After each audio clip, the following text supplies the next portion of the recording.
আমি আলহাজ মাসুদ আলী, আহ্বায়ক Durgapur union BNP. গতকাল দুর্গাপুর বিএনপি পার্টি অফিসে ইউনিয়ন বিএনপি ও সকল সহযোগী অঙ্গ সংগঠন নিয়ে একটি মিটিংয়ের আহ্বান করি।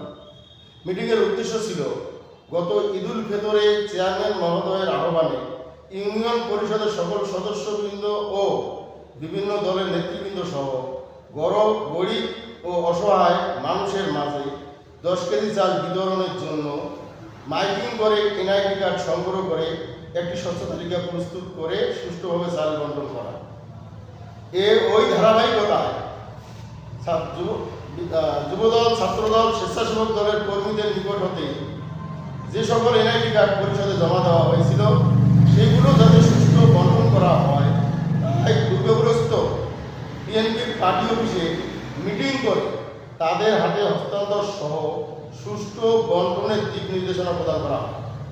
কিন্তু উক্ত বিষয়টি কিছু বিএনপি নামধারী সুবিধাবাদী ব্যক্তি এটিকে ভিন্ন ধারা ও নিঃস্বার্থ চরিতার্থ করার জন্য দলের ভাবমূর্তি ক্ষুণ্ণ করে সোশ্যাল মিডিয়ায় প্রচার করে।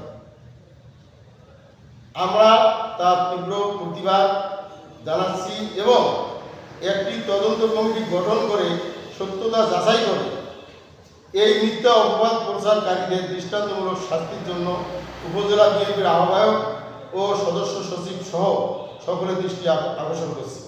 ধন্যবাদ।